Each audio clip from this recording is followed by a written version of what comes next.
कौरवांच्या पश्चात पांडव गादीवर बसले। हस्तिनापूर फार मोठं होतं, खूप मोठं होतं हस्तिनापूर, खूप मोठं होतं। पंडू राजा, धृतराष्ट्र आणि गांधारी आई साहेब वनाला निघून गेले। लाज वाटली त्यांना, नको वाटलं त्यांना। असं वाटलं आपल्या 100 कार्ट्यांनी ज्या पांडवांना त्रास दिलाय, हे 100ला 100 मृत्यू पावले, आता पांडवांच्या सानिध्यात भाकरी खाणं आपल्याला लाज वाटती, याच्याकरता धृतराष्ट्र वनात पत्नीसह निघून गेला। कधी कधी धृतराष्ट्रातला वनातला प्रसंग एखाद्या भागवतकाराला विचारा। भागवत चालू असलं ना, खालून चिठ्ठी द्यायची, आम्हाला धृतराष्ट्राच्या वनातला प्रसंग सांगा। त्या भागवतकारानं जर तोडका मोडका वनातला प्रसंग सांगितला ना, तर त्या भागवत कथेतला पाषाण सुद्धा रडन।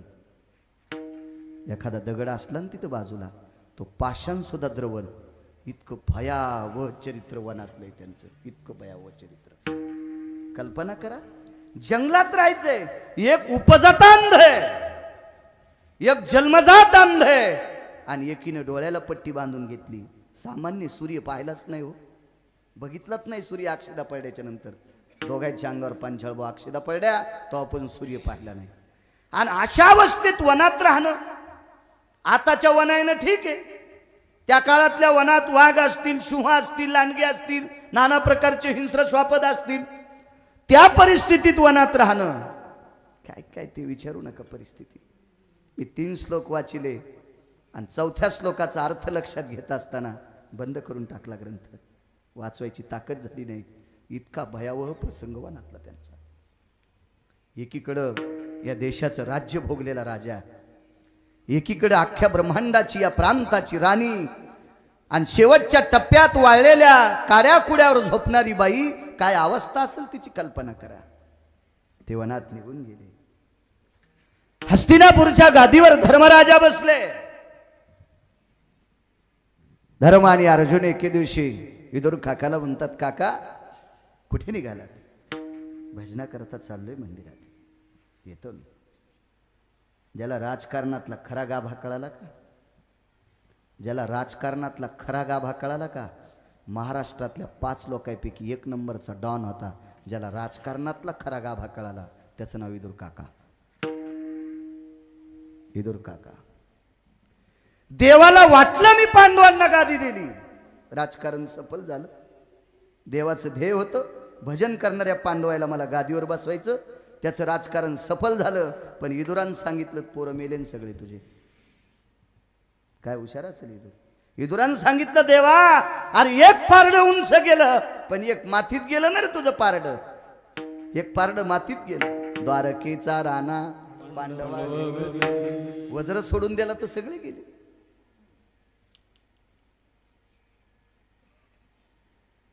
धर्मानं सांगितलं काका, अर्जुनानं सांगितलं काका, भीम बाजूला आहेत, नकुल सहदेव शांत आहे। काका एक विनंती, देवदर्शन करून परत या। काकाच्या लक्षात आलं, त्रिकालज्ञानी होते काका, काकाच्या लक्षात होते वाटण्या करायला ताज हुशार होते ते काका। तुमचा आमचा काका थोडाच होता, वाट्यावर बसून तांबाखू चोळणार हा आणि कोपरे रंगीणार, असा थोडा काका होता तुम्ही। विदुर काका होते। काका नाही आले पांडवांकडं, त्याला म्हणतात शूर।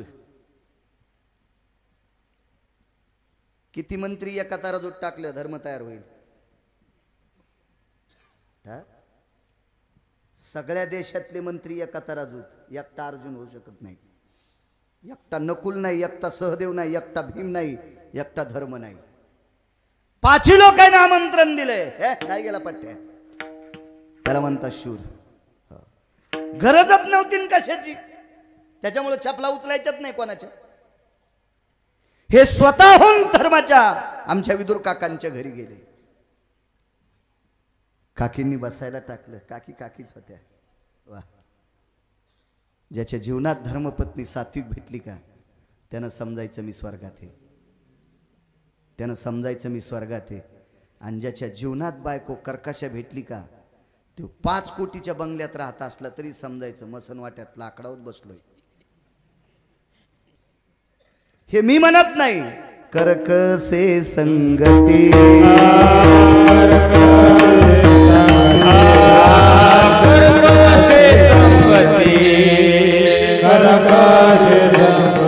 दुःख उदंड फजिती दुःख उदंड फजिती दुःख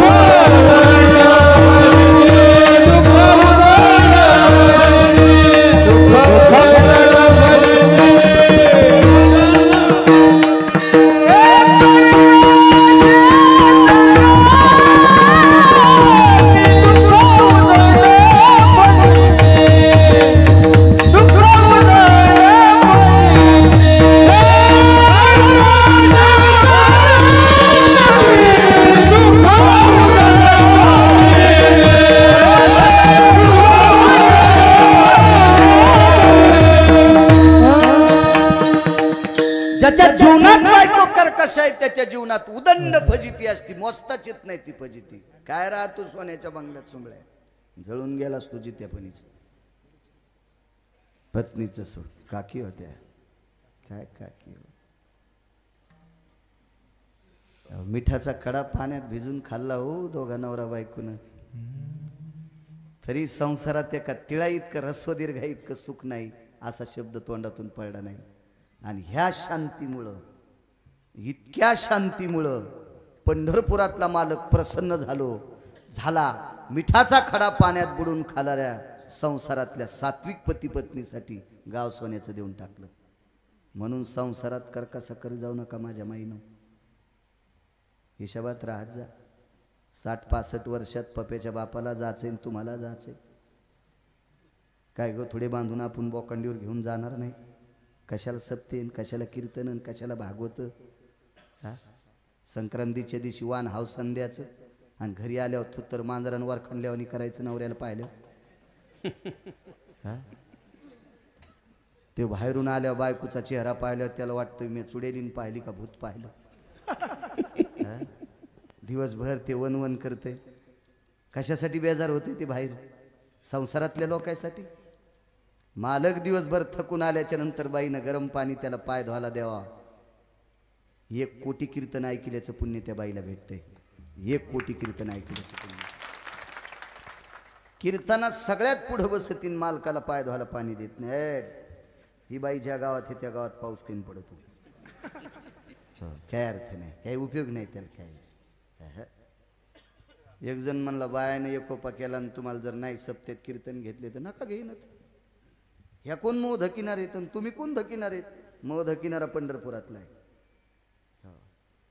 एखाद्या गोष्टीसाठी आपण खरं बोलणं बंद करावं हे मूर्खपणाचं टोक आहे.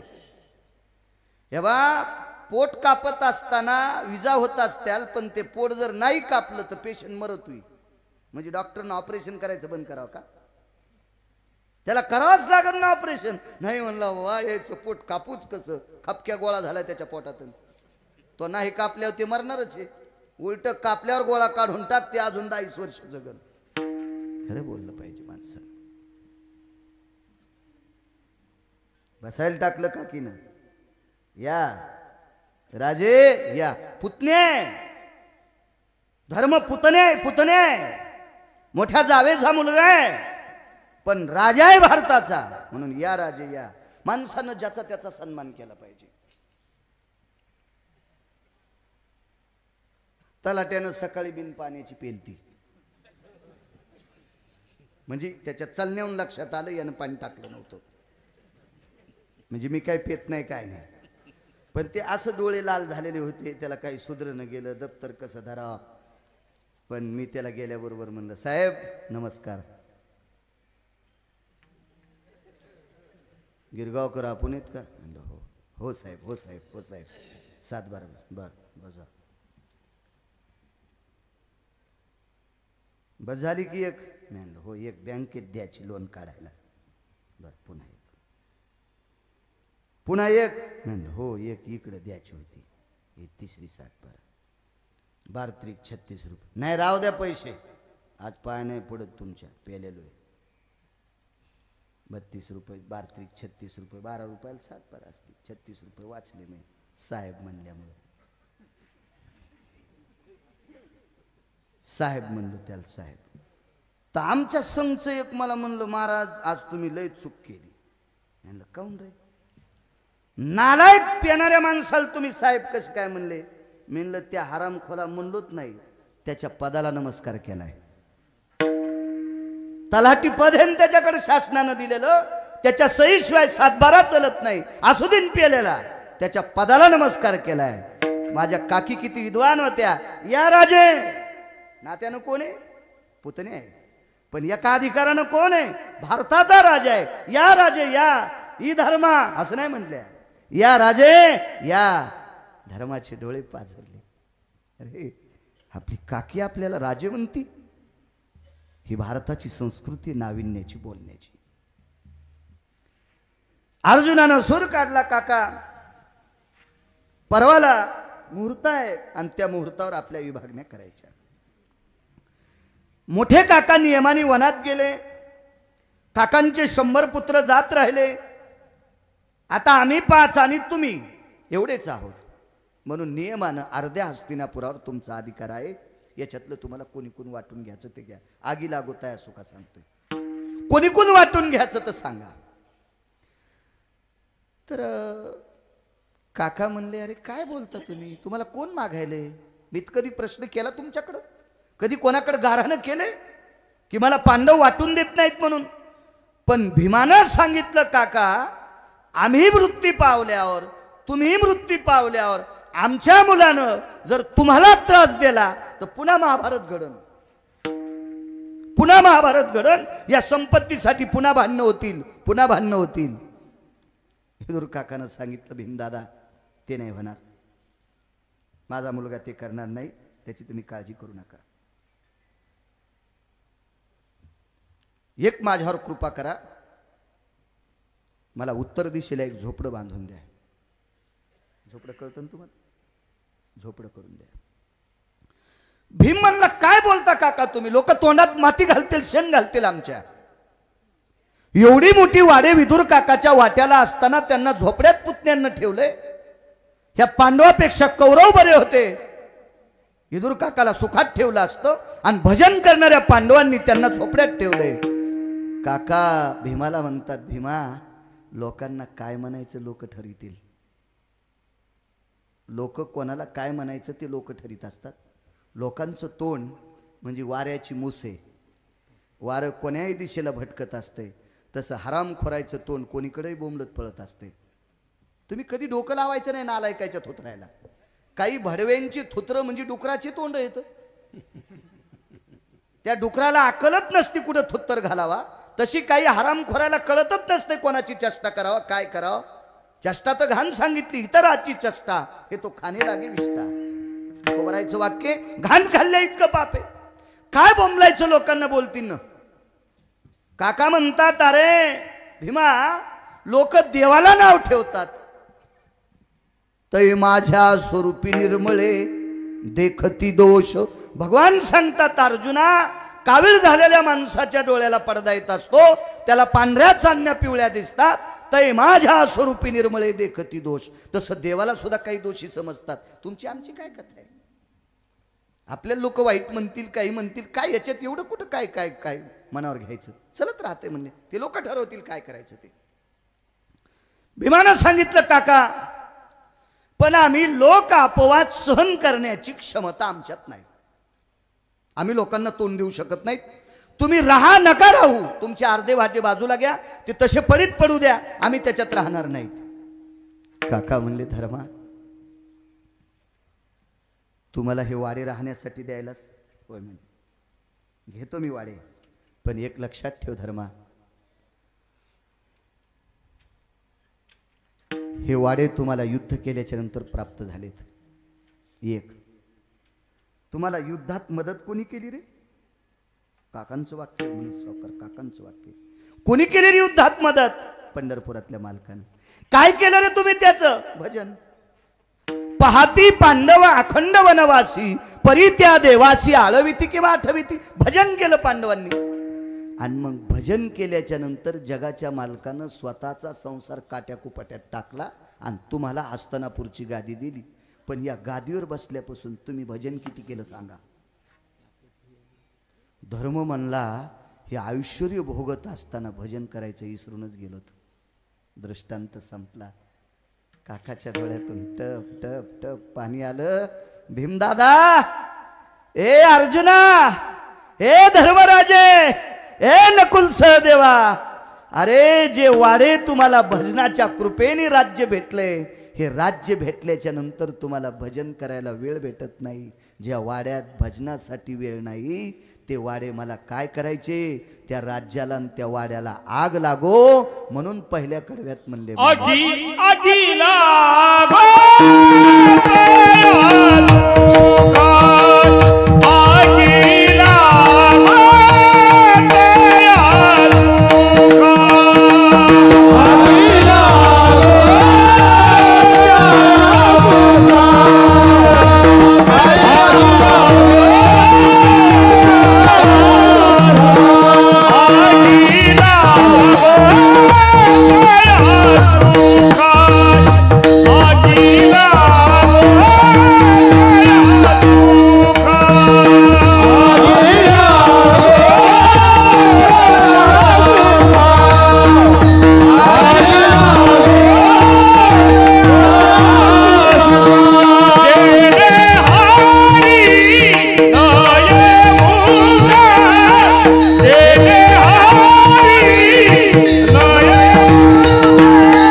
सुखा जेने हरिने मुखा.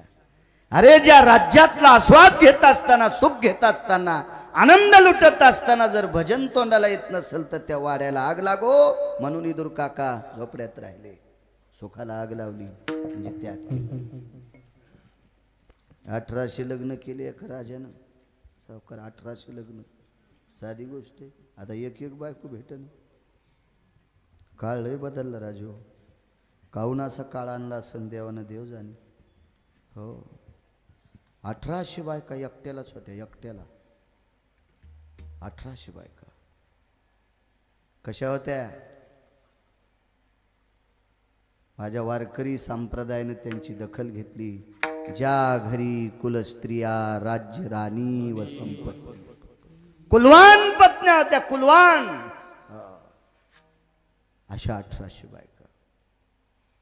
आंघोळीला बसले सकाळी. बावनिया चंदनाचा, मला बसवलं का, असा मोठा चौरंग होता बावनिया चंदनाचा. मांडी घालून राजा त्या चौरंगावर बसायचे. त्याला सोन्याच्या फिरक्या होत्या. सोन्याचा घंगाळ, सोन्याच्या तांब्यानं आंघोळी घालायच्या. नाना प्रकारचे सुगंधी द्रव्य अंगाला लावायच्या. आणि बाहेर 200 लोक चौघडा वाजित होते. सूर सनई चौघडा वाजित होते बाहेर लोक. बँड नाही, बँड रणातलं वाद्य, रणवाद्य त्याला बँड म्हणतात. आपण काही आपल्या कोण्या नालायक माणसांनी ते लग्नात आणलं असेल ते तर मेला असेल. आता ते कसा गौसल ते हरामखोर. बँड हे लग्नातलं वाद्यच नाही. डीजे हे लग्नातलं वाद्यच नाही. लग्नातलं वाद्य हे सुरसनई चौघडा आहे. ज्याच्यातून मंगलध्वनी निघतो ते लग्नातलं वाद्य असतात. जे वाद्य वाजल्याच्या नंतर रक्त सळसळ कळतंय त्याला रणवाद्य म्हणतात. बँड हे रणवाद्य, रणवाद्य. म्हणून रणवाद्यातल्या ध्वनीमध्ये नास्तिक ध्वनीत रूपांतर झालं. म्हणून लग्नामध्ये नाचून ती लोक नाचायलीत. हो रक्त तर हालं नाही यायचं.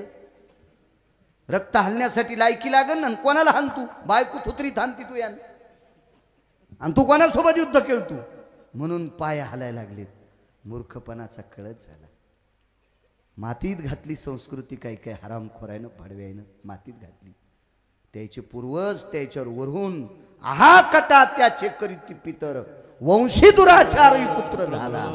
त्याचे पितर वरून दात खात असतील. भडव्या, तुझ्या संसाराला आग लागो. तू भारतातली संस्कृती मातीत घालायला हरामखोरा. विठाला विठाला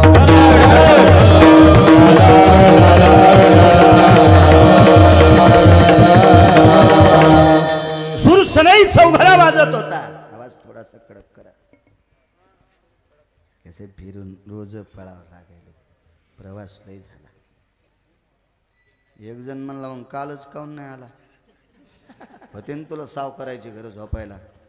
त्यांनी सवतल खोल्या दिल्या असत्या तुला.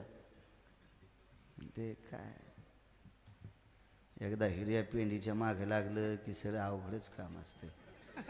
आणि आमच्यावर घेतल्यावर तुमची लय खसखस पिकती. तुम्ही तुकाराम महाराजाचे चुलते आहेत काय? तुमचे चेहरे पाहिल्यावर कळत हो तुम्ही किती बेजार आहेत. सारखेच तुम्ही तसे. आम्ही आई मुलाची आंघोळ बघू लागली वरून, माडीतून वरून बघू लागली वरून. आणि मुलाची आंघोळ पाहत असताना डोळ्यातून पाणी आलं. अश्रू दोन असतात. एक आनंद अश्रू असतात, एक दुःख अश्रू असतात. पण तिचे हे आनंदाचे अश्रू नव्हते, तिचे दुःखाचे अश्रू नव्हते, तिचे हे उपदेशाचे अश्रू होते. टपदिशी डोळ्यातला पाण्यातला थेंब पाठीवर पडला. तो कर्तव्याचा थेंब होता, तो उपदेशाचा थेंब होता, ते मार्ग धावणारा थेंब होता, हसला थेंब होता. आईच्या डोळ्यातला पाण्याचा थेंब येतो. चटका बसला पाठीला. असं वाटलं पाठ चोळता चोळता एखाद्या बायकोचं नख लागलं काय. पाहिलं, हे ती म्हणली काय नाही. कसली आग झाली? वरी बघा. वरी पाहिलं तर आई रडते. लोटून दिल्या बायका. 300 बायका रोज आंघोळ घालीत होत्या. 300. परवाला आमचा मित्र भेटला. म्हणलं महाराज नाश्ता करा, आमच्या घरच्या डबा द्या. नाही ते म्हणलं नको रे, नाश्ता केल्यावर कीर्तनावर परिणाम होतो. कीर्तन झालं. नाही महाराज बघा ना तिच्या हातची चपाती खाऊन पाहणं. मी म्हणलं आमची का गौऱ्या थोड्याच करीती? तू ही चपात्या करायला आमची गौऱ्या करती का? लय काही कायला तिळभर करायचा, निळभर सांगायचा नादा. माझी बायको का नाही सकाळीच गरम पाणी आंघोळीला टाकीती. मी म्हणलं हो मग वड्याला दाडी ती. हो म्हणती ई तिकून बुडून एकदा वड्यातून नाही तर नदीतून. हे अशी आपली सोंग नुसती. नाही महाराज आमच्या काय काय बाया पण म्हणतात काय महाराज आमच्या त्याचा स्वभाव बाई. गावातले कोणतेच माणसं त्याला विचारल्याशिवाय काहीच करीत नाहीत बाई. काय दरार आहे आमच्या घरच्याचा महाराज. काय त्याचा थाट आहे बाई. लयच मोठं वैभव. इतकं त्याचं वागणं कडक, इतकं त्याचं वागणं कडक. त्याच्या डोक्याला डोकंच लावू नये. म्हणलं बाई लग्न झालं तर जमीन 90 एकर, आता गुंठा नाही. आणि काय फुकिती का तू ह्या नवऱ्याच्या डोक्याला? हा हे कडक वागू वागू चट धुपन काढन घराचं. आणि पुन्हा तू म्हणती त्याचा स्वभाव लयच भारी. हो त्याला कढईत टाकून तळू तुपात. विठाला विठाला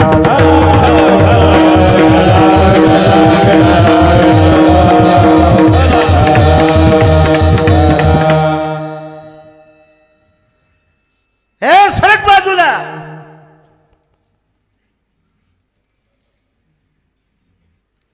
प्रियपाती नावाची पत्नी होती. 1800 पैकी एका पत्नीचं नाव सांगतो, प्रियपाती. काय नाव गोड, प्रियपाती. एकीचं नाव होतं हरिप्रिया, तनुगंधा. झाले 3 नाव, हरिप्रिया, तनुगंधा आणि प्रियपाती. कुठं गवसते कॉम्प्युटरमध्ये नाव हीच कान कवरक बी. पोरग झालं म्हणजे नाव ठेवायला बोलावून एखादे महाराज. नाही नाही त्या मुलाचं नाव त्याची आंटी ठेवील. त्या आंटीला कवडीची अक्कल नाही. लग्न झाल्या झाल्या म्हणली मी वायला निघणार, सासूबाईंचं लुगडं नाही धुणार. तिच्या झोपीत भिताड अंगाव पडन. हा, सासूचं लुगडं धुवाला तिला हातपायला तिच्या पॅरलीच होती. आणि पुन्हा ती म्हणती ही नाव ठेवणार होय ही. शहाणी नाही, त्या फार शिकलेल्या आहेत. म्हणलं हो शिकू दे. मोबाईल उलथिला 2 घड्याचा होता ना, असा उलथिला आणि काढत त्याच्यात मोबाईलचं नाव. हे मळमळ झालं ते नाव ऐकलं. आपल्या संस्कृतीनुसार नाव ठेवत जा. तुम्ही किती रुपये दिल्यावर मुसलमान पोराचं नाव ज्ञानेश्वर ठेईल?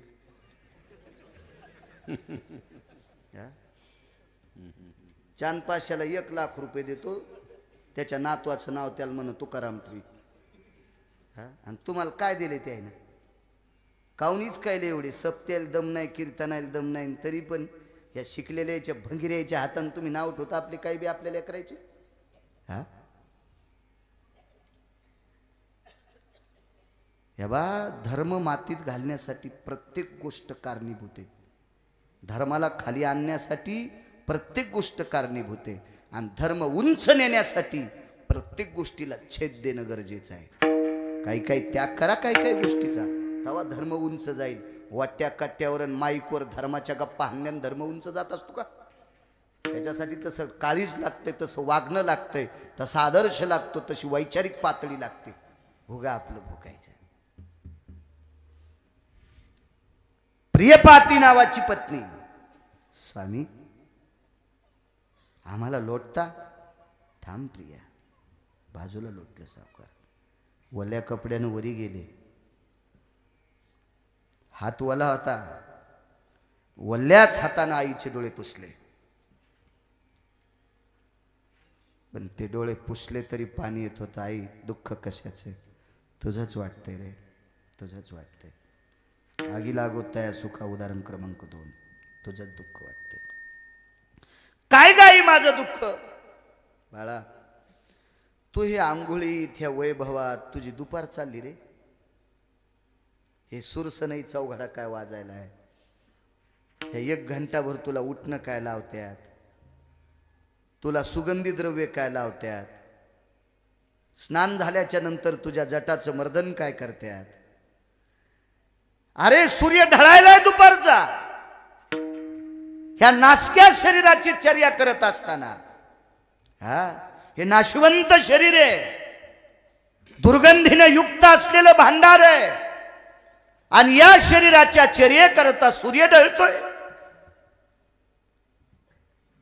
तिथून पुढचा तुझा 1 तास इंधने भयंजायो उदर व्यथा निवारण हितार्थायाम शुद्धा निवारण हितार्थायाम जठरानलो तृप्तवसायाम भवोति जाय प्रियभया अन्नपूर्णार मुच्यते न भयो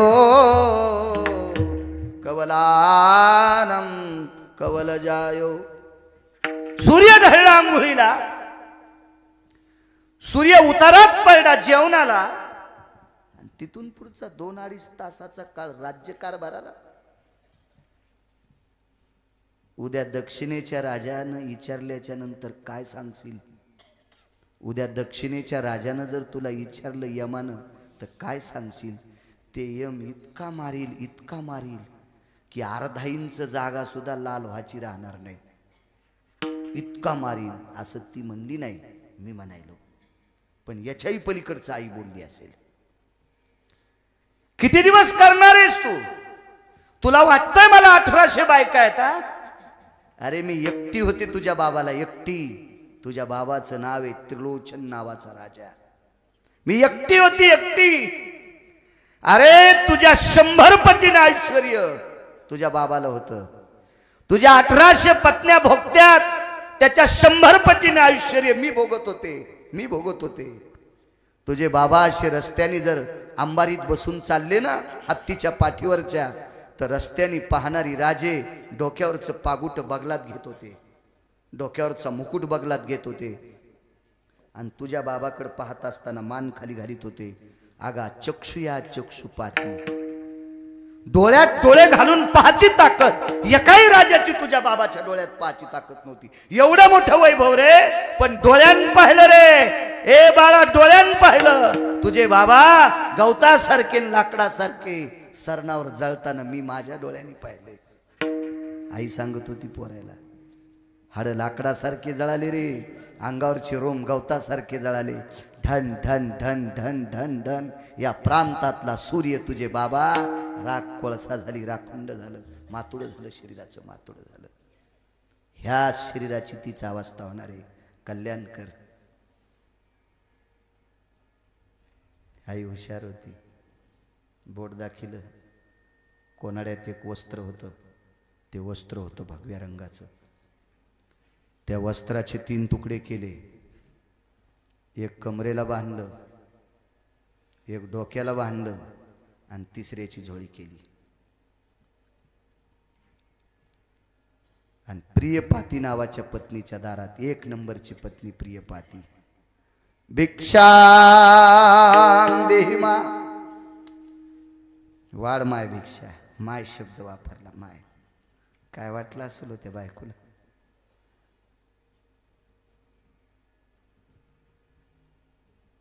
भिक्षा देहि मा. नाही वाढली भिक्षा, पण तिसरा शब्द आपला खाली जाऊ नये. भिक्षा देहि मा. तिसऱ्यांदा प्रियपाती नावाच्या पत्नीला भिक्षा मागितल्याबरोबर टोपल्यातलं अन्न झोळीत टाकलं. प्रणाम.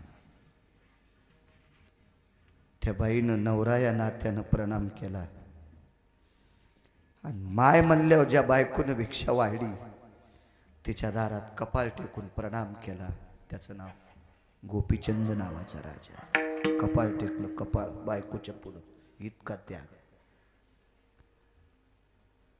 देवासाठी घेऊन जोग अवघा भोग त्यजियला. अवघा भोग त्यजियला. अवघा भोग त्यजियला. देवासाठी घेऊन जोग अवघा भोग त्यजियला. अवघा भोग त्यजियला.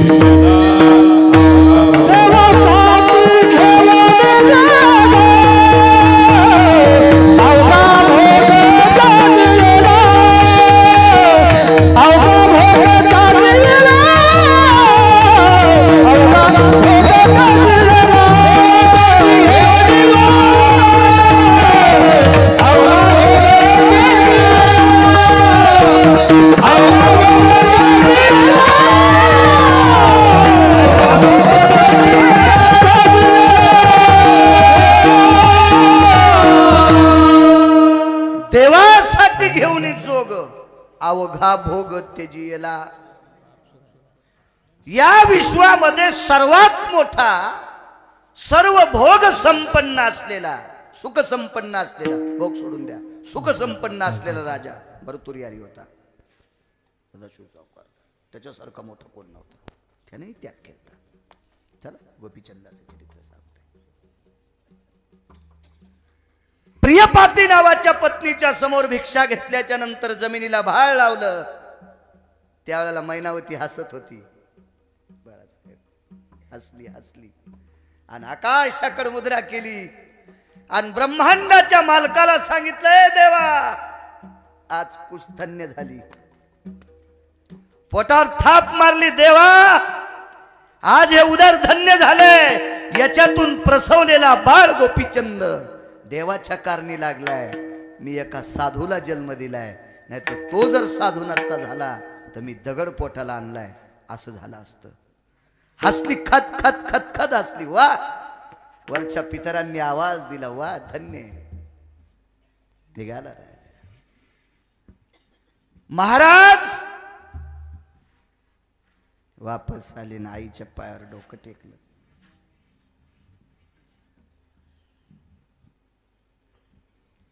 ज्या वेळेला गोपीचंदाने आपल्या मैनावती नावाच्या आईच्या पायावर डोकं टेकलं त्यावेळेला यमधर्म रडत होता. यमधर्म यमधर्माच्या पत्नीने विचारलं, तुम्ही का रडता? ऐक ग, सार्वभौम सत्तेतला राजा आहे, आईच्या पाय पडतो. हस्ती कवित्रीने न्याय व्यवस्थेमध्ये एक प्रणाली आली. मुलगा जर यती झाला, मुलगा जर योगी झाला, मुलगा जर तपी झाला, मुलगा जर सिद्ध झाला, मुलगा जर ब्रह्मवेत्ता झाला, तर बापाचं पाय पडून घेता येते, पण माईचं नाही घेता येत. आईचं पाय पडून घेता येत नाही. एक पुरावा सांगतो तुम्हाला. वरुणाची बंदीचे प्रश्न होते काही. इकून उजीकून जागा यायला मंदिराच्या पाठीमागून या. वरुणाचे बंदीचे प्रश्न होते. तो इतका अभ्यास होता पांडेबुवा, त्यानं लोकायला म्हणायचं माझ्या प्रश्नाचं उत्तर द्या, माझ्या प्रश्नाचं उत्तर दिलं तर तुम्हाला इतकी इतकी संपत्ती देतो, आणि नाही दिली तर माझ्या इथं बंदी होऊन राहावं लागेल. पोटासाठी सावकार माणसं बेजार होत होते. असे हजारो महात्मे कोंडून टाकले दिलीप सावकार. हजारो महात्मे, हजारो महात्मे. त्या प्रांतात एक साधू आला. तो साधू 8 जाग्यावर वाकलेला होता. यमधर्म का रडतो? 8 जाग्यावर वाकलेला साधू होता. तेव्हा संसारात वागण्याची भावना गोड ठेवा. देव तुमचं चांगलं करीन राजे हो, चांगलं करीन. तुम्हाला एक सांगू, कधी कधी देवाकडे नाही गेले तरी चालते, पण देवाकडे नाही गेले तरी चालेल. माझे अष्टादश संत म्हणतात आमच्या नाही पाया पडलं तरी चालेल, पण संसारात चांगलं वागला की सगळे सुख भेटले, सगळी सगळी पुण्य तुम्हाला प्राप्त. त्या प्रांतात साधू आला. त्या साधूचं शरीर 8 जाग्यावर वाकलेलं होतं.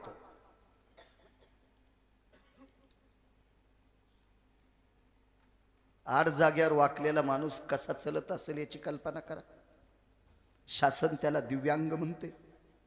पूर्वी आपण त्याला अपंग म्हणायचो, लंगडा म्हणायचो, लुळा म्हणायचो, पांगळा म्हणायचो. 8 जाग्यावर वाकलेला.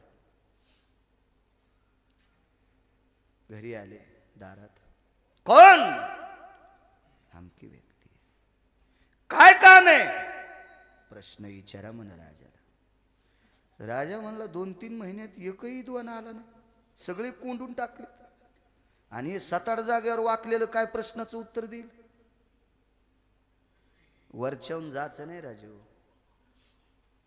तुम्हाला सवय कशी लागली माहितीये का? मोठ्या गाडीत आला की महाराज मोठा. हे डोक्यातलं भूत काढून टाका. ज्याचं आचरण गोड तो महाराज मोठा. गाड्या कोणाला बी येतात. ज्याला कवडीची अक्कल नाही ते सुद्धा विमानात बसतात. कुत्रे कुत्रे विमानात, कुत्रे विमानात. परवाला आमचं त्याच्यात एक पाहुणं होतं आणि 2 त्याचे मित्र. त्याने विदेशातनं 3 कुत्रे आणलेत. 1.5 लाखाला एक पिलू. विमानानं आले ते कुत्रे. विमानात 19 घंट्याचा प्रवास कुत्रे यायचा. माणसा इतकं तिकीट असतं म्हणत यायला. म्हणजे 3 कुत्र्याच्या पिल्याचे 3 माणसा इतके तिकट, आणि त्याला पोटावर आणणारे 3 माणसं, म्हणजे 6 माणसाचं तिकीट 3 पिल्याला. आणि त्या 3 पिल्याचं वजन बाजाराची पिशवी. मी तसे 7-8 खांद्यावर घेईन कुत्रे, म्हणजे वजन म्हणायलो. मी नाही तसं कुत्र्याला कशाला खांद्यावर घेऊ नालायक. मी वजन सांगायलो. वजन वजन काय? अन्नमान धन येतो प्रारब्धाधीन. आचरणाला किंमत, आचरणाला. आणि ज्यांचे आचरण गोड आहेत का, म्हणून मंदिरे मारुती राहायचं, म्हणून मंदिरे. माझे तुकोबार आहे आचरणात गोड, म्हणून 125 कोटी रुपयाचं मंदिर देऊला व्हायलंय. 125 कोटी रुपयाचं मंदिर. हो. माझे ज्ञानोबार आहे आचरणाला गोड, म्हणून अख्खं जग समाधीवर डोकं ठेवतंय. अख्खं जग, अख्खं जग. किती आचरण गोड. हो. एका लोकांची मशीन तपासायला गेली तर मशीनच जळाली. खालचं तपासायला मशीनच जळती. मशीनच. काय करतं यंत्र तिथं? हे आचरणात गोड होती लोक, म्हणून यांच्या पायावर, यांच्या प्रतिमेवर, यांच्या चित्रावर आपली मान वागती, मान. हो, ज्या राजाचा फोटो लावलाय तो राजा नीती संपन्न होता. हो, नीती संपन्न राजा होता, आचरणशील राजा होता. 8 स्त्रिया सोडून दिल्या तर बाकी प्रत्येक स्त्रीकडे माय आणि बहीण म्हणून बघत होता. ती विरोधकाची जरी बाई असेल, मुसलमानाची जरी बाई असली तरी तिला माय म्हणत होता. अरे काळ्या रात्री चमकत होतं जिच्या रूपाचं ऊन, अशी देखणी होती एका मुस्लिमाची सुन. अरे तिला पाहुनी आई म्हणाला राजा तो सिलवान, आनंदाने नांदत होती हिंदू मुसलमान. आचरणशील लोकांना किंमत असते. आचरणशील लोकांना 2 लोकांचा पुरुषार्थ गाजत असतो, एक सज्जनाचा आणि एक नालायकाचा. रावणाचाही पुरुषार्थ अजूनही टिकून आहे, पण नालायक पद्धतीने घेतं का रावणाचं नाव चांगलं कोणी? लय श्रीमंत होता, तुकोबाराने ज्याच्या संपत्तीचं वर्णन करावं एवढा मोठा होता, पण कुठल्या पात्रतेत वर्णन केले जाते रावणाचं याचा तरी अभ्यास करा. त्याच रावणाचा बिभीषण भाऊ, छातीत लाथ खाल्ली रावणाची, मुकुट पडला तिथं, आणि विटेवरच्या मालकाचं प्रभू रामचंद्राचं दर्शन झालं. आज त्या बिभीषणाची कृपा फार चिरंजीव येतो, त्याचं नाव चांगल्या पद्धतीत घेतलं जातं. एवढी मोठी शक्ती. राजा म्हणे 7-8 जागेवर वाकलेलं लोक वरच्या रूपावून जातील. एखाद्याचे कपडे चांगले असले, मी कंडक्टरला तिकीट मागितलं मला देत नव्हतं, म्हणजे तिकीट देत होतं पण चिल्लरीला बडबड करायचं. 7.5 रुपये तिकीट, 50ची नोट दिली, 2 तिकीट, 15 रुपये तिकीट, वापस किती येते? 35. कळतं का हो तुम्हाला? 15 रुपयासाठी 50 रुपये देता? साहेब नाही तर थांबा थोडा वेळ. तिकडचे तिकीट काढून आले, मी संघच्या पोरा जो 50 रुपये दिले, 50 नाही 100 दिले ते मला एक जणांना पाया पडून. आपल्याला कुठून येतील तर वरून थोडीच पडतील. पाया पडून दिलेले 100 होते. नाही ते पोराचो ते म्हणलं महाराज 50ची देईन 100ची कशी देते? म्हणलं देते. कस काय देईन? तुम्हाला नाही मला कशी? म्हणलं तुला देते. त्याच्या अंगावर जरा ती आरमानी पॅन्ट होती. आहेत का तुमच्या दुकानावर? मी काल नाव ऐकलं तिचं.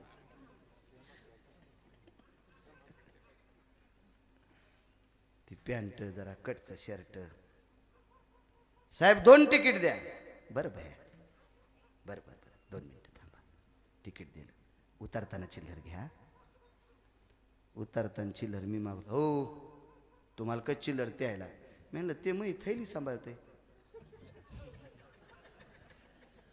ते मग थैली सांभाळते ते पॅन्टीवालं. त्याला वाटलं धोतर येड्यावानी ठिकाणी. येड्यातच काढतात लोक धोत्रावाले, येड्यातच. म्हणजे पॅन्ट बूट गीट सूट गीट असला की तो पैशावाला, आणि धोत्रावाले येडे येतोय. अरे यायनं 72च्या दुष्काळात मिलू खाल्ले, बरबडे खाल्ले, चिमण्या इजून झोपले, झोपताना चिमण्या इजून झोपले, आणि या पॅन्टीवाल्या हराम खोरासाठी संपत्त्या कमवून ठेवल्यात. रागाला तरी वाक्य वापरतो. हे जरा ध्यानात ठेवा. ही धोत्रावाल्याची कृपा आहे, आपल्या बाप दादाची कृपा आहे. लय पॅन्टीवर शिदडासारखं वळवळ करू नका. त्या कंडक्टरला म्हणलं साहेब जाऊ दिगडे आता, तुला कशाला बोलू, तू बाळ्याच्या धोत्राला येड्यात काढू लागलास. हे लय महाराष्ट्रात फिरत रे धोतर. कुठं त्याला चला वरून पाहतात काय काय लोक. आमच्या संग एक माणूस असला अण्णा ऐकलं, एक आम्ही 7-8 जण कधी मध्ये असतो. ते माणूस नेला की त्या गावात कोणी बी लोक हे आपल्या संघच आहेत का? हो. आणि ते अख्तरबाईच्या कोंबड्या सांभाळीत. पण ते असं धष्ट पुष्ट गिष्ट असं उग पदशीर. तुम्ही म्हणताल कोंबड्या सांभाळणार कस काय संघ आण तू? त्याचा धंदा आहे, मी काय करू त्याला? कीर्तनच सांगावं लागत असते. कोंबड्या सांभाळणाऱ्या कशाला आणू मी? देखाव्यात माणसं भुलतीत, देखाव्यात देखाव्यात. 8 जागेवर वाकलेले महाराज. राजा म्हणला हे प्रधान तिकडे या, हे 2 प्रश्न लिहून द्या त्याला विचारा. प्रधान म्हणला हे तुम्ही लिहून दिलेल्याच्या पुढचे इशिक मी तिथंच विचारले तर माझ्या प्रश्नाचं उत्तर नसतं दिलं तर तुमच्या लोक घराने येऊ देत नव्हतं. माझ्याकडचे सगळे संपलेत प्रश्न. ते फटाफटच उत्तर द्याले. ते वाकलेलं हो ना म्हणले. मी बी आश्चर्यचकित झालो. मी शेवटचा प्रश्न विचारल्यावर उत्तर दिल्यावर हाताचं बोट तोंडात घालायचं लक्षच नाही. मी अंगुठाच घातला पायाचा तोंडात. इतकं महाराज हुशार आहे म्हणे. आणि वाकलेलं महाराज आईच्या पाया पडी गोपीचंद याच्यावर सांगायला. कधी कधी रस्ता लक्षात ठेवत जा बरं. नादा नादात रस्ता हुकतो. मुक्काम हुकला की कामीच कल. मग हा आपलं कडवं नाही हुकायला पाहिजे. राजा आला न प्रश्न काय विचारीन तो प्रश्न. राजा प्रसन्न आहे. मुद्रा आणली, कागदावर लिहिली, मुद्रा मारली आणि महाराजाच्या पुढे टाकली. राज्य तुमच्या स्वाधीन. त्याने ते कागद फाडून टाकला. हे राज्य कशाला देता आम्हाला? मला एक देऊन टाक. ज्याला कोंडून टाकलंस ते सोडून दे. ज्याला कोंडून टाकलंस का हे सोडून दे. ठीक आहे सोड. अहो कोंडलेली काही ते बिड्या फुकणारी लोक नव्हते. तंबाखू खाणार, गुटखे खाणार लोक नव्हते. ते फार अधिकारी लोक होते. पण याच्या प्रश्नाला त्यांना झुंड देता आली नाही म्हणून बंदी झालते. पण ते परोपकारी होते. त्यांनी विचार केला ज्यांनी आपल्याला ह्या राजाच्या बंदिवासातून सोडवलंय तो कोण आहे? एकदा त्याला भेटू द्या. एकदा त्याला भेटू द्या. राजाला सांगितलं राजे साहेब ज्यांनी तुमच्या तावडीतून आम्हाला सोडवलंय आम्हाला त्यांना भेटायचंय. राजा म्हणले ते बाहेर झाडाखाली बसलेले. इथं दरबाची चटई होती. गाडी नाही, घोडी नाही, पालखी नाही, शिबिका नाही, काय नाही, शिष्य नाहीत. हा बाबा बाबा बाबा. काहीच्या मिशा धरायला शिष्य, काहीच्या जटा धरायला शिष्य. लय लय लय लय लय.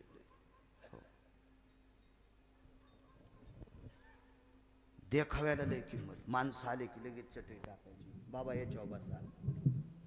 आणि बाबा तिकडं चांद पाशाच्या हॉटेलीत खिचडी खातो. मग तू ह्या बाबाला बिन तुला बी अशा निब्बर दांड्यानं हाणायला पाहिजे. भाडव्या लोकायपशी नाटकं करतोय. विठाला विठाला विठाला.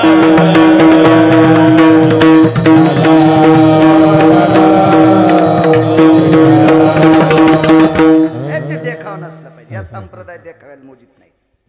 बिलमुळीच मानित नाही. संप्रदाय वारकरी संप्रदाय समकलेला मानितच नाही. हा कर्तव्याला मानणारा संप्रदाय, हा वागण्याला मानणारा संप्रदाय. तुम्हाला एक सांगू, आमच्या लोकांपेक्षा कीर्तन ऐकणारे कितीतरी लोक नीती संपन्न आहेत. मी नाव नाही ठेवणार पण काही काही पाहिल्यावर लक्षात आले. आम्ही जे नियम लोकांना सांगतो का, आम्ही फक्त सांगतो पण ऐकलेले नियम पाळणाऱ्या मावल्या या महाराष्ट्रात कितीतरी येतात. महाराजांनी सांगितलेल्या नियमाचं पालन करणारे कितीतरी पुरुष आहेत. 19 वर्ष 4 महिने 9 दिवस झाले कीर्तन करतोय. 19 वर्ष 4 महिने 9 दिवस झाले कीर्तन करतोय. या वेळेला 16-17 वर्षापूर्वी एका गावात भागवत झालतं आणि आमकी मसूर खात नसतात. ती बाई परवाला भेटली आणि ती म्हणली महाराज आमच्या घरी जर चिवडा आणला आणि चिवड्यात जर मसूर असेल तर मी खात नाही. डोकं हाणून घेतलं. बाळ्या 16 वर्षापूर्वी सांगितलं होतंच भागवतात. अजूनही त्या बाईनं ध्यानात ठेवलं. तू तर चिवडा वाढ्या टणटण हाणतू. हा पोटफुटन तू बाळ्या. निघन ऐकून चिवडा असा वडा फुटल्यावर आणि पाणी निघन कोणी कुडवी. कितीतरी लोक वागतात. इतकी माणसं तात्विक आहेत काही. एका माणसानं सांगितलं महाराज 19 वर्ष झालं आई वडिलाची सेवा करतो. कोण्या लग्नाला नाही, कोण्या पाहुण्या राहण्याची इथं नाही, गाव सोडित नाही. म्हणला गाव सोडित नाही. दर 20-25 मिनिटाला वडिलांना बाथरूमला जावं लागतंय. परिस्थिती नाजूक आहे. 19 वर्ष झालं बाहेर जात नाही. 1 कोटी सप्ते केल्याचं पुण्य त्याला मिळतंय. 1 कोटी सप्ते केल्याचं पुण्य त्या पोराला मिळतंय. काय वागणारी लोक आहेत. खूप छान वागणारी. आमचे मायबाप सांगतील कीर्तनात. मी पण सांगेन. हो, पण तितकं पाळायला बोल बोलता आणि करणी करता रिकामी जागा. घरी गेल्यावर म्हणू आपण विठाला विठाला.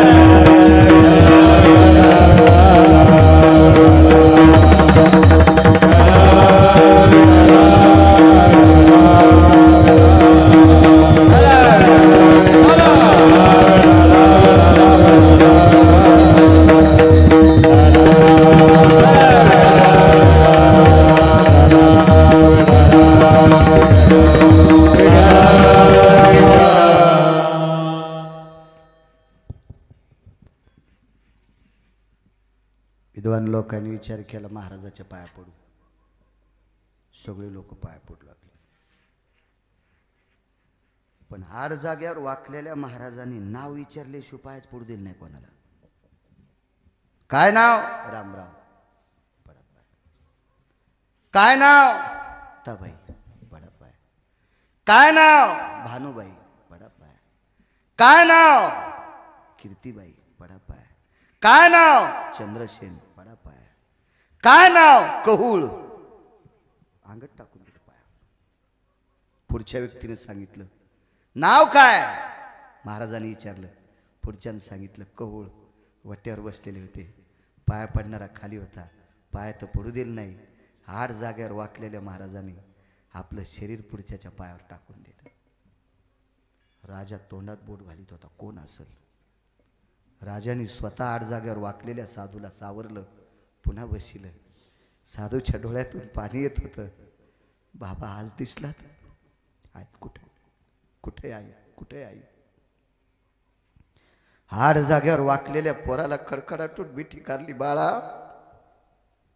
या संसाराची फजिती नीट करण्यासाठी, याच्या प्रश्नाचं उत्तर देण्यासाठी आलो रे.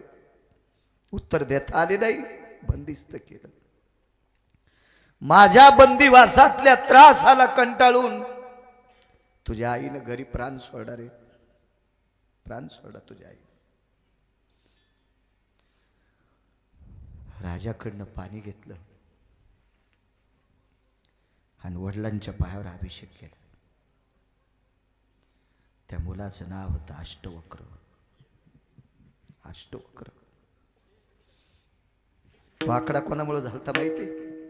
बापामुळं. बापाच्या चुकीमुळे पोरग वाकडं झालं. बापानं शाप दिल्यामुळं पोरग आड जाग्यावर जरी वाकडं झालं तर विश्वातला ज्ञानी अष्टवक्र एका बापाला नाही सोडलं. जगातल्या कितीतरी विद्वान बापांना वरुणाच्या प्रश्नातून, बंदीच्या प्रश्नातून सोडवलं. एवढा विवेक संपन्न, पण बापाच्या पायावर डोकं ठेवलं. वैकुंठवासी माधव महाराज मगर हे चरित्र सांगत असताना 3 पानाचं चरित्र आहे. अगोदर बापाच्या एकाच पायावर अभिषेक केला. एका पायावर अभिषेक केला.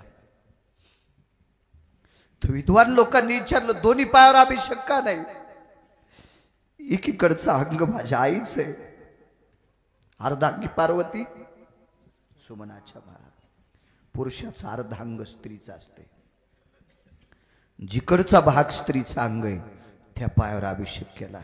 आई तर गेली बाबा, पण जिचा अर्धांग तिचा आहे त्या पायाला अभिषेक केला. काय निष्ठा हो, काय प्रेम. आणि त्या मैनावतीच्या चरणावर गोपीचंदानं डोकं ठेवलं. यमधर्म रडत होता. इथपर्यंत आलतो ना आपण. चला पुढे आता.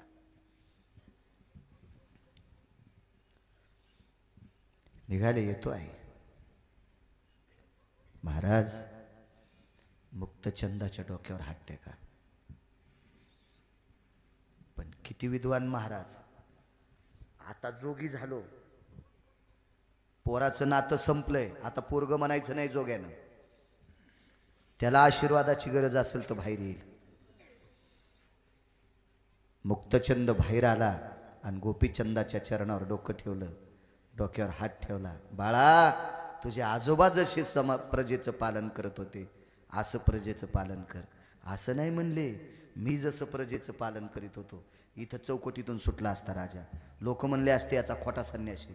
लोक लय लोक आग्या मोहळाच्या माश्या आहेत. हो, आग्या मोहळाच्या माश्या आहेत लोक. काही काही तर कोत्या मोहळाच्या माश्या येतात. कोते मोहळ कळतं कोण सावकार? तुम्हाला सावकारायला कोते मोहळ कुठून कळणार?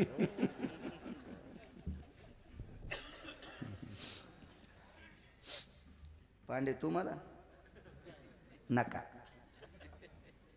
चेहरा खाती के गाल नाती के बाल लगेच सांगतो मी. कोते मोहळ फक्त या जुन्या म्हाताऱ्याला कळणार. कोत मोहळ सावकार डसत नाही, नुसतं चिटकत अंगाला, नुसतं चिटकत. आणि या साध्या मोहळ्यात 2 मोहळाच्या माश्या येतात. एक लाल, हो, जे लाल मोहळ असतं का ते कव्हाच अडचणीत बसत नाही, दिसत बसत दिसत.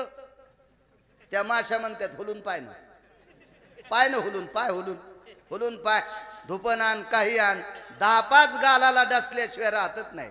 ह्या थुत्तर गाडगेवानी. आणि हे मध विकणारे म्हणते उत्तम क्वालिटीचा मध्ये तुला हाणायला पाहिजे. हा, तू मोळ हुलून दाखव बरं, मग टीव्हीवर ॲडव्हर्टाईज दे बरं, उत्तम क्वालिटीचा मध्ये, उत्तम क्वालिटीचा. आपल्या देशात हेवतले नालायकपणा आहे. 15-15, 20-20 फूट वाढलेल्या ऊसात शेतकरी बिना चप्पलचा बुटाचा फिरतो, गव्हात फिरतो, कापसात फिरतो, सोयाबीन मध्ये फिरतो. आणि खताच्या ॲडव्हर्टाईजला कोण असतोय? होय पत्रकार, ध्यानात ठोस जरा आहे काय काय गोष्टी. खताची ॲडव्हर्टाईज कोण करतो? सिनेमात डान्स करणारा. हा, त्याच्या हातात फक्त 20 मिनिटं युरिया खत द्यावा, 21व्या मिनिटाला जर नाही त्याची त्वचा काळी झाली तर मी बाळ्या कीर्तन करणार नाही. आणि त्याच्या हातानं खताची ॲडव्हर्टाईज. त्या कंपनीवाल्याला हाणायला पाहिजे. अरे ज्यानं भरघोस उत्पन्न काढत त्याच्या हातानं खताची ॲडव्हर्टाईज करणं. हा, सिनेमात डान्स करणाऱ्या माणसाच्या हातानं खताची ॲडव्हर्टाईज. शेतीला पाणी द्यायचे पैप असतील दिलीप सावकार, नाना प्रकारच्या कंपन्या असतात, ते प्लॅस्टिकचे पाईप, त्याच्या ॲडव्हर्टाईज सिनेमातलेच लोक करतात. त्याच्या खांद्यावर खोरं देवान चल म्हणा ऊसात एक दिवशी. कसं शक्य राजू? हेच नेमकं काम झालं. असंच जाऊ द्या. त्याच्यामुळे आपण पाठीमागायत, त्याच्यामुळे आपण पाठीमागायत.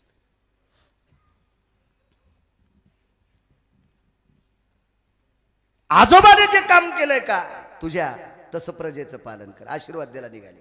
एका जंगलात मुक्काम पडला. झाडाखाली आपली वळकटी लांबवली, कमलोंडू अडकिला, झाडाच्या बुंथ्याला टेकन दिलं, आता भजन करू लागले. नमः शिवाय ओम नमः शिवाय, हर हर भोले नमः शिवाय.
प्रवासी होते, एक जण थांबलं, त्याला विचार केला, गाव पुढचं लांबे मागचं लांबे, मधात गाव नाही जंगल आहे, इकडं तिकडं थांबण्यापेक्षा महाराज दिसते, त्याच्या बाजूला वळकटी टाकली.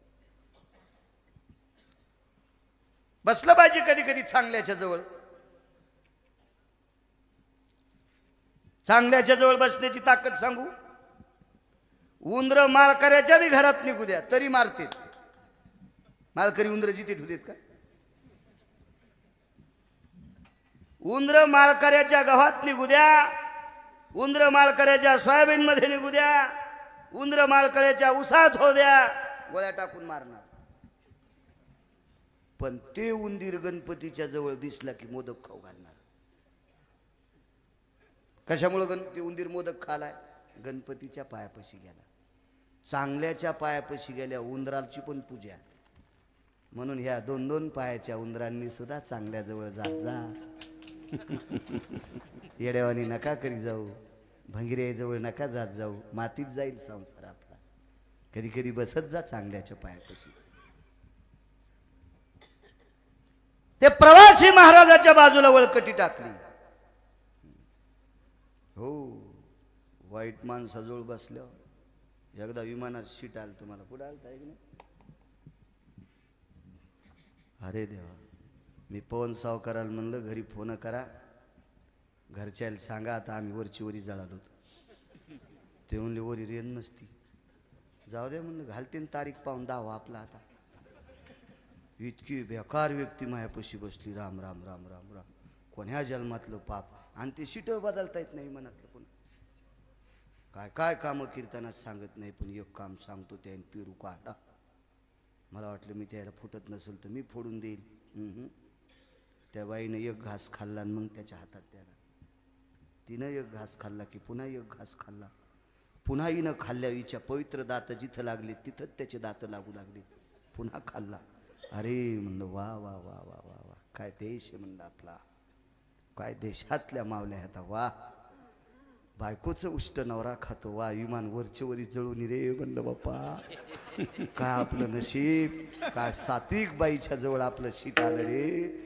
हिचा नवरा धर्मराजाचे म्हणलं, याच्या बाजूला बाळू महाराजाचं शीट आलंय. वा वा वा वा वा वा. चांगल्याच्या जवळ बसण्याचा योग यायला पाहिजे माणसाला. असो, बसलं ते वारकरी, टाकली वळकटी. साधू आहे, भजन आटपल्याच्या नंतर त्याला काय भजन येत नव्हतं, पण ते टाळी वाजू लागलं. बाजूला आलं टाळी. भजन आटपल्याच्या नंतर कमलंडू काढला, वरची झोळी काढली, पसरवली झोळी. त्याच्यातली जी भिक्षा होती त्याला दिली. काय बापू, काय महाराजे म्हणे मला अर्धी भिक्षा दिली. मनोज सावकार त्या वाटसरून ती भिक्षा खाल्ली. आणि त्या वाटसरूला वाटलं एवढ्या मोठ्या महात्म्याने आपल्याला या जंगलात उपाशी मरू दिलं नाही, जेवायला दिलं, म्हणून याचं तसं कशाला टाचू बाळासाहेब. म्हणून ते पाय दाबू लागलो त्या महाराजाचं. त्या महाराजानं पाय म्हणला नको दाबुगडे. मनातली मनात म्हणला 1800 बायका हातपाय दाबीत होते रे. आता तू दाबून दाबून किती दाबणार आहेस. 1800 बायका होत्या, 1800. हो, एक एकच असली की मोटरसायकल घेऊन चक्रा हाणतो. हो, आमचा मित्राला म्हणलं चल ना कीर्तनाला. नाही ना म्हणला, पब्याच्या माईला हळदी कुंकाला जायचं. म्हणलं तिला जायचंय तुला काय. नाही म्हणला, तिला संग नेवात लागत आहे. आणि ती हळदी कुंकाला मधात आणि ह्यो कुत्र बाहेर बांधल्या आणि तिथंच स्कूटी घेऊन. हो, ती मधात मस्त ते जरसा तिळगुळ खाऊन येती, हळदी कुंकू घेती, चहा पिती. मधात जावा तो दुसऱ्या बाहेर, ह्यो बोक्या बाहेरच. ती जेव्हा मधातून येईन तेव्हा स्कूटी चालू कर तू बस. ती म्हणली इकडं नाही, तिकडं सकू काकूची इथं जायचंय. पिना पडा याचा पिना. अजून 2-3 दिवस राहिलेत वाटते. उद्या संपायलं का? काय आपल्याला इतकं ध्यानातच नाही ना, कारण मी फिरितच नाही जास्त. आपल्याला येतच नाही 2 व्हीलर. आणि मोठीत बसवा तर कीर्तन सुधरण, कुठं बसवा. त्याच्यामुळे मी म्हणत असतो, मी कीर्तनाला गेले की येत जाय 4-2 घरी हळदी कुंकू लावून. काय ताण नाही तर तूच सगळ्याला घरी बली येऊन. म्हणलं कशाला ताण घेती. लय फजिती हो, लयच काय काही. त्या कंडक्टरवानीच काम झालं. डबल दिली की सुट, सिंगल दिली की सुटतून, डबल दिली की थांबती रे बाबा. माणसाचे चेहरे पाहिल्या पाहिल्या मला सांगता येते कोणाकोणाच्या बायका दाढीत. सांगू का नाव तुमची?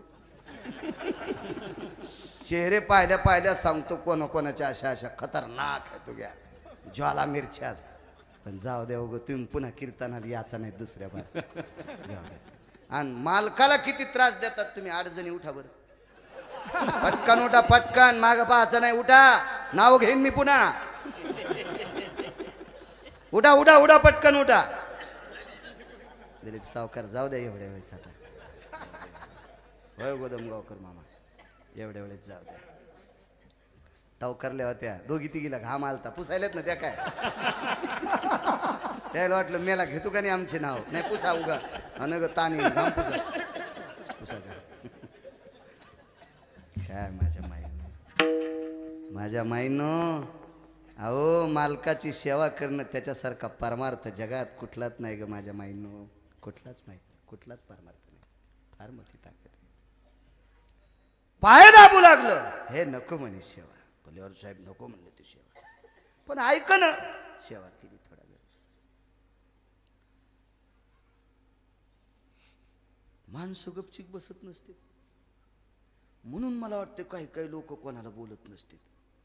प्रवासात काही लोक असे बोलत नसते. ते काही ठिकाणी बोलू नये. काही लोक असे लय फुगलेलेच असतात. ते बोलणारच नाहीत. असे तुंबलेलेच डोकर चांगल्या उसातून निघल्यावानी असे तुंबलेलेच असते. ते शेजाऱ्याला बोलणार नाहीत कोणाला नाही काय नाही असे तुंबलेलेच.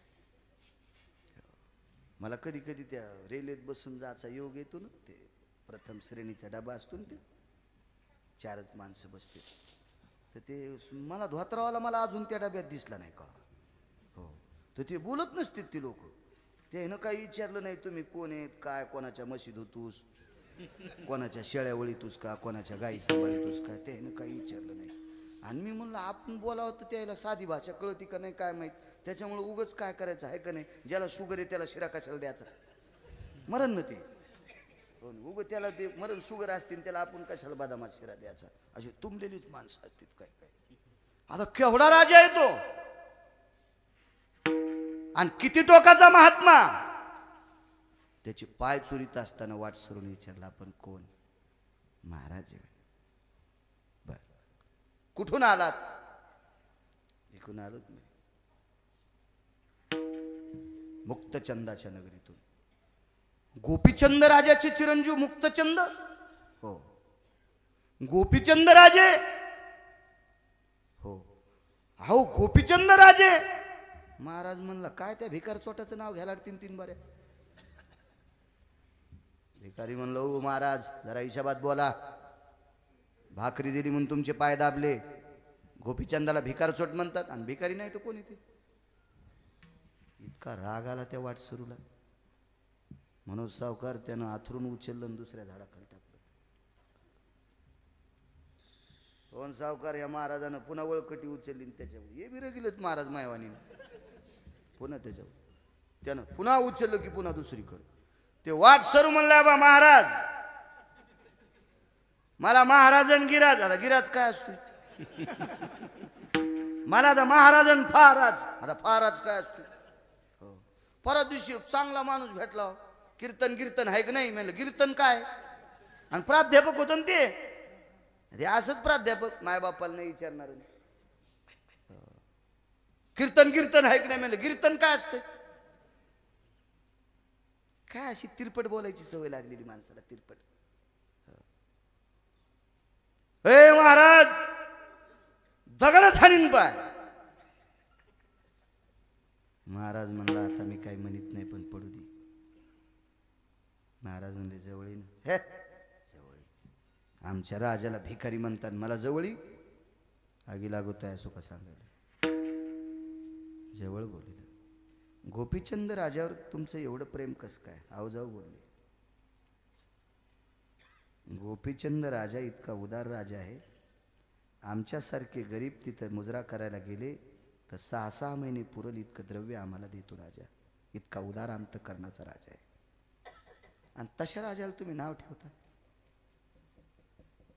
त्याच्या तोंडावरून हात फिरिला आणि भगवी वस्त्र घातलेल्या गोपीचंदानं त्याला सांगितलं बाळा ज्या राजावर तू इतकं प्रेम करतो आणि भिकारी म्हणल्यावर तुला इतका राग येतो तो भिकारी गोपीचंद मी आहे. होईन भिकारी पंढरीचा वार करी. भिकारी म्हणजे भीक मागणारा नाही. ज्याचे 6 अंतकरणातून गेले हृदय रिकाम निर्मळ झालं नाम स्वीकारण्यासाठी असा मी भिकारी आहे. मग मात्र वाटसरूच्या डोळ्यातून पाणी आलं. महाराज कुठल्या राजाचं चक्र आपल्यावर आलं. कोण्या राजाची स्वारी आली की जेणेकरून आपलं राज्य सगळं गेलं आणि आपल्याला ही अवस्था आली. नाही नाही नाही नाही, अरे माझं स्वराज्य मी मुक्त चंदाच्या स्वाधीन केलं, सगळ्या पत्न्यांना माय मानलंय, देवासाठी घेऊन जोग अवघा भोग तेजीला.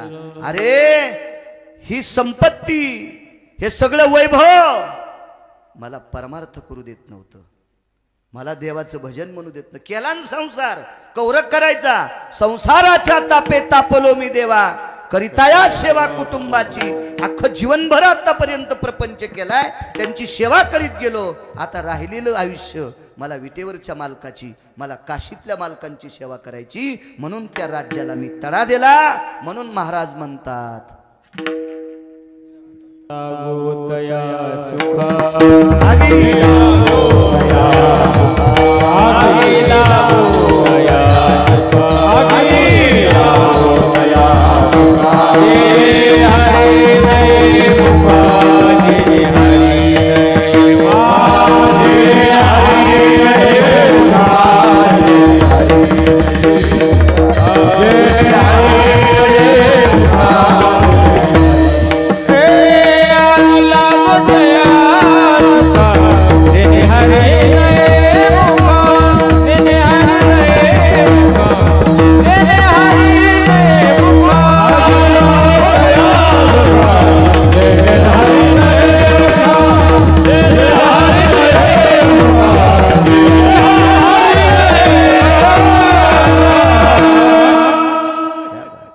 संपला राजे. 9च्या अगोदर 2 मिनिटांनी मी स्टेजवर आलतो, वेळेत आलो. जिल्हा परिषदची शाळा आहे, वेळेला भरली, वेळेला सुटल. काय गोपीचंदाच्या जीवनात परमार्थासाठी राज्य त्यागलं. विदुर काकांनी परमार्थासाठी राज्याचा त्याग केला. उर्मिलेने नामस्मरणासाठी, पतिसेवेच्या नामचिंतनासाठी माहेराचा त्याग केला. संत शिरोमणी नामदेवरायाच्या धर्मपत्नीने माहेरात 10 दिवसाकरता गेल्याच्या नंतर ऐश्वर्य संपन्न राजाने दिलेला महाल, त्या महालातल्या सुखसोयीचा त्याग केला, कारण तिथं भजन नव्हतं. आगी लागवत आहे सुखा. कितीतरी पुराण उदाहरणं तुम्हाला सापडतील, कितीतरी उदाहरणं. या विश्वात अशी काही लोक आहेत की देवासाठी त्यांनी सर्वस्वाचा त्याग केला, सर्वस्वाचा त्याग केला. का त्याग केला? की देवाचं नाव घेऊ देत नव्हते. मज होत का विपत्ती पांडुरंग राहो चित्ती.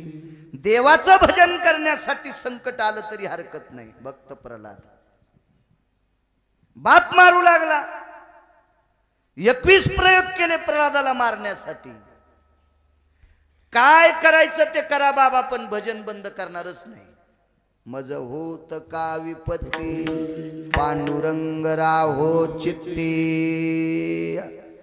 या भजनासाठी काही संकट आलं तरी हरकत नाही. आकाशवर पडा ब्रह्मगोळ भंगा.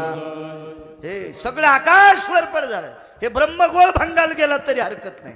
भजन नाही बंद करणार, तुझे पाय नाही सोडणार. 125 हत्तीवर रुख खोदालताय का पोरीला? 5 मिनिटं घेतो. हा बर बर बर. गोदमगावची शिफारस आहे बाबा. 125 हत्तीवर रुख खोदाला. 125 हत्तीवर रुख खोद.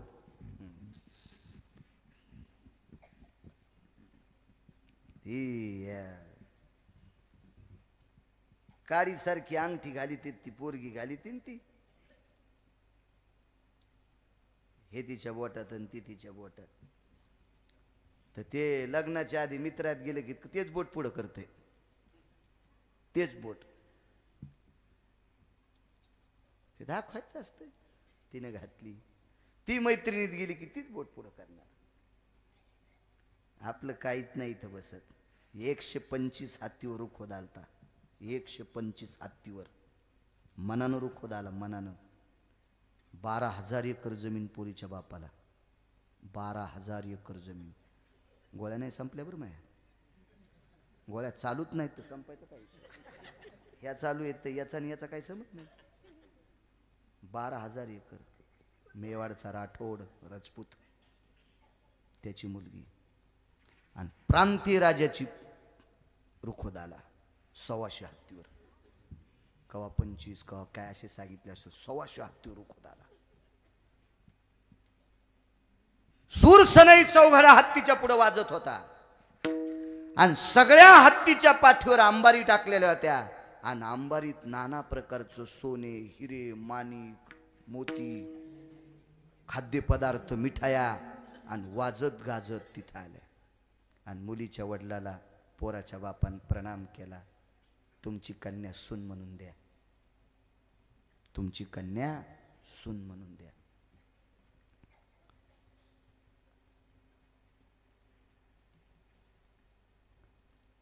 मुलगी मुलाच्या वडिलांकडे आली प्रणाम केला.